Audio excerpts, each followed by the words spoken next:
የዋጋ ንረትን በሚመለከት የማክሮ ኢኮኖሚ ማሻሻያው አንዱ እንደ ስብራት የለየው ጉዳይ የዋጋ ንረት ወይም ኢንፍሌሽን ነው።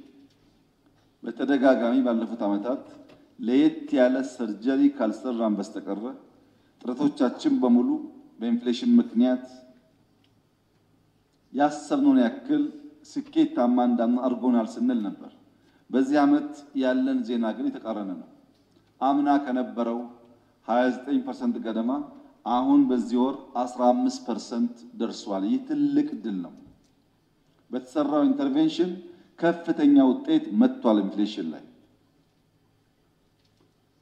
ምን ማለት ነው? ይሄ በገንዘብ ፖሊሲ ማሻሻያው የበጀት ጉድለት ከብሔራዊ ባንክ የሚሟላበትን መጠን በመገደባችን ወደ ኢኮኖሚ የሚፈሰው ገንዘብ ቁጥጥር ስለሚደረግበት ከዚያ ባሻገር የምርት እድገት ስላለ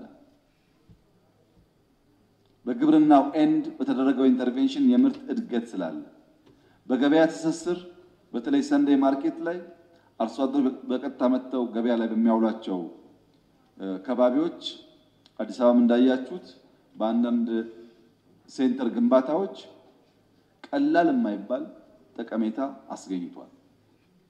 ከዚያ ተጨማሪ ለእጅ አጠሮች የማዕድ ማጋራት ብዙ ቤተሰብ ብዙ ጎረቤት የሚጠቅም ተግባር ነው። እኛ ለምናጋራው ጥቅሙን በዛም ላይገባን ይችላል።